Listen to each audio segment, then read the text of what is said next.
तो अपना नजरिया बदलिए। जो नहीं है से ध्यान जो है पे डालिए। आप देखिए, हमेशा सुखी तो भगवान ही नहीं रहे। जिसने दुनिया बनाई, कई बार लोग कहते हैं ये दुनिया अच्छी नहीं है, यहां कोई सुखी नहीं रहता। मैंने कहा सही है, क्योंकि जिसने बनाई वो ही नहीं रहा। श्री कृष्ण को देखिए, श्री राम को देखिए, उनके दुख खत्म हुए क्या? हम लोगों के लिए कहते हैं उसने मेरे लिए ये कह दिया, उसने मेरे लिए वो कह दिया। दुनिया ईश्वर को बुरा बोलना खत्म नहीं करती, अभी तक नहीं किया। युग बदल गए, श्री राम अलग युग में आए, श्री कृष्ण अलग, अभी तक पीछा नहीं छोड़ रहे उनका। ये कर दिया, वो कर दिया, अरे करके गए।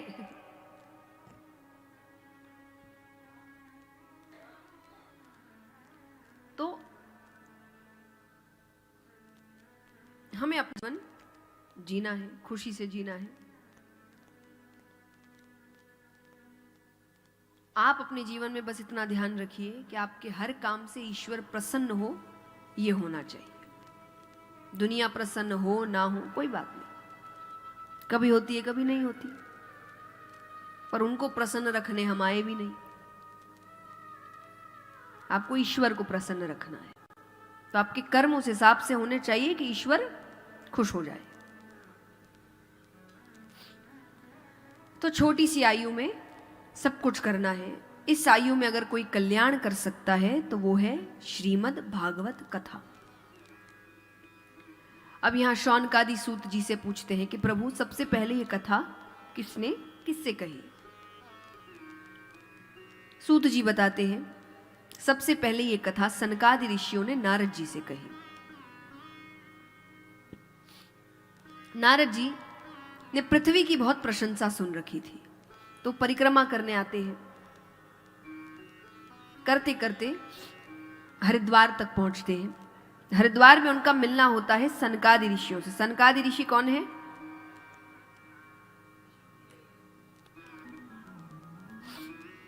ये ब्रह्मा जी के 4 मानस पुत्र हैं, सनक, सनंदन, सनत कुमार, सनातन। हमेशा एक साथ रहते हैं, तो इनको सनकादि ऋषि कहते हैं।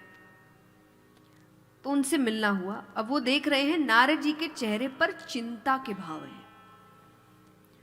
अब वो कहे जो हर वक्त भगवान का नाम लेता है, उसे किस बात की चिंता? उन्होंने पूछा कि आपको क्या हुआ है? नारद जी कहे मैंने पृथ्वी की बहुत प्रशंसा सुन रखी थी, सती सावित्री, राजा हरिश्चंद्र, पर यहां तो उल्टा ही दृश्य देखा। यहां तो घर घर में कलह हो रहे हैं, परिवार आपस में लड़ रहा है, माँ बाप को से बाहर निकाल दिया जा रहा है, बेटी ना गर्भ के अंदर सुरक्षित है ना गर्भ के बाहर सुरक्षित है। और ये सब देखते देखते मैं वृंदावन की ओर गया कि वहां पर यमुना नदी के तट पर एक देवी स्वरूपा बैठी है, बहुत रो रही है। उसके पास 2 वृद्ध पुरुष लेटे हुए हैं, अचेतन अवस्था में, बेहोशी की हालत है। तो आपने उनसे पूछा नहीं वो कौन है? मैंने पूछा तो वो कहे मेरा नाम भक्ति है। क्या है? ये 2 पुरुष कौन है? ये मेरे पुत्र ज्ञान और वैराग्य है। भक्ति बताने लगती है कि मेरा जन्म दक्षिण भारत में हुआ, कर्नाटक में मेरा परिपालन हुआ, वहां मैंने यौवन अवस्था प्राप्त की, पर गुजरात आते आते मैं वृद्ध हो गई। देखिए समय समय की बात है, उस वक्त गुजरात में बिल्कुल भक्ति नहीं थी, बिल्कुल नहीं। मतलब अवस्था ऐसी थी किसी के सर पे टीका लगा देख लेते तो गांव वाले कहते काम काज बाद में, पहले इसको गांव के बाहर निकालो, ये सबको खराब कर देगा। ये अवस्था थी। आज बिल्कुल विपरीत है। आज गुजरात भक्ति का मुकुट है, इतनी भक्ति है। तो कहते हैं कि जो सबसे पहले भक्त हुए गुजरात में वो थे नरसिंह मेहता। इसलिए उनको भी बहुत सताया गया, बहुत तंग किया गया, लेकिन उन्होंने जो भक्ति का बीज रोपण किया है और उसके बाद जो फसल आई है, तो उसने तो दृश्य ही बदल दिया। पर उस वक्त गुजरात में भक्ति नहीं थी।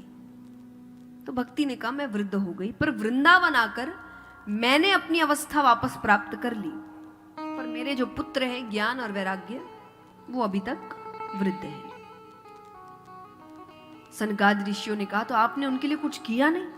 मैंने किया, मैंने वेद उपनिषदों के श्लोक कहे, पर मैं जब तक कहता तब तक तो वो थोड़े होश में आते, मैं जैसे ही चुप हो जाता वो फिर भी होश हो जाते। मुझे समझ नहीं आ रहा मैं क्या करूं। तब सनकादि ऋषियों ने कहा आप श्रीमद् भागवत कथा सप्ताह पारायण करिए। सप्ताह पारायण यानी 7 दिन की कथा। महीना पारायण भी होता है, 1 महीने की कथा, यानी कथाएं इतनी हैं कि 1 महीने भी चल सकती है। पर समय को देखते हुए हमेशा से सप्ताह पारायण ही ज्यादा चली, तो उन्होंने कहा आप सप्ताह पारायण करिए। नारद जी ने कहा सुझाव दिया है, कर भी आप ही लीजिए। तो वो 7 दिन की कथा करते हैं और 7वें दिन साक्षात परम पिता परमेश्वर विष्णु भगवान वहां प्रकट होते हैं। ज्ञान और वैराग्य को उनकी यौवन अवस्था वापस करते हैं। भक्ति से कहा क्या वरदान मांगना चाहती हो? भक्ति ने कहा वरदान नहीं चाहिए, वचन चाहिए। कैसा वचन? अब एक बात बताइए, उससे पहले 1-2 प्रश्न है आपसे कि कलयुग में भगवान को प्राप्त करने के 2 रास्ते हैं। कौन कौन से?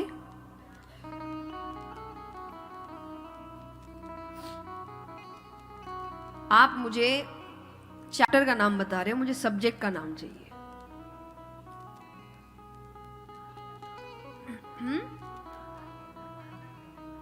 Very good. ज्ञान मार्ग और भक्ति मार्ग, ये 2 कलयुग के रास्ते हैं भगवान को प्राप्त करने के।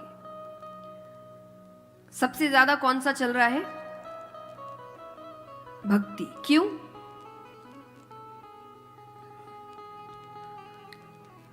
सरल है, या आपको लगता है?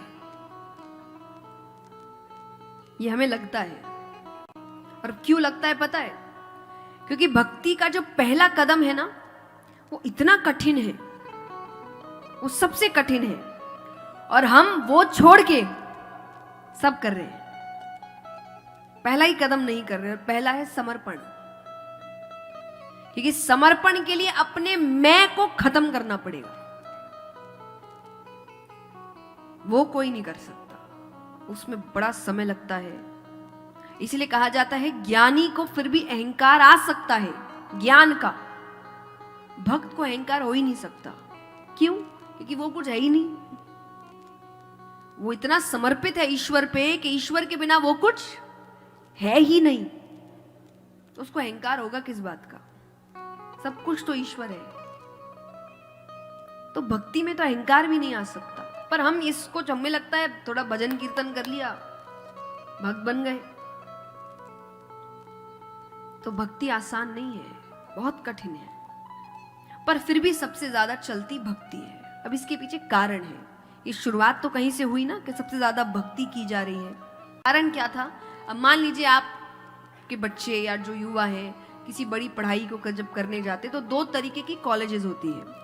एक जो उनको डिग्री देती है, और एक जो डिग्री के साथ नौकरी देती है। ज्यादा अच्छी कॉलेज कौन सी हुई बताओ? नौकरी वाली, कि नौकरी भी वहीं मिल जाए? तो ज्ञान और भक्ति 2 कॉलेज है। तो भक्ति ने कहा वचन चाहिए। भगवान ने कहा कैसा वचन? वो कहे मेरे माध्यम से आपको जो भी बुलाएगा, पुण्य करने वाला हो कि पापी हो, धनवान हो कि गरीब हो, अच्छा हो कि बुरा हो, गृहस्थ से हो कि वैरागी हो, कोई भी हो, अगर उसने मेरे माध्यम से आपको बुलाया है, आप उसके घर जाओगे। भगवान ने वचन दिया। तो ज्ञान रास्ते पे जाएंगे, ज्ञानी कहलाएंगे, डिग्री मिल गई। भक्ति के रास्ते में जाएंगे, भक्त कहलाएंगे, डिग्री मिल गई। नौकरी क्या है? भगवान। तो भक्ति के कॉलेज में नौकरी पक्की है, क्योंकि वचन है। भगवान वचन से तो हट नहीं सकते। तो अगर आपको डिग्री मिल गई तो नौकरी मिल ही जाएगी। इसीलिए भक्ति को ज्यादा महत्व दिया गया, क्योंकि वहां पर भगवान का आना पक्का है।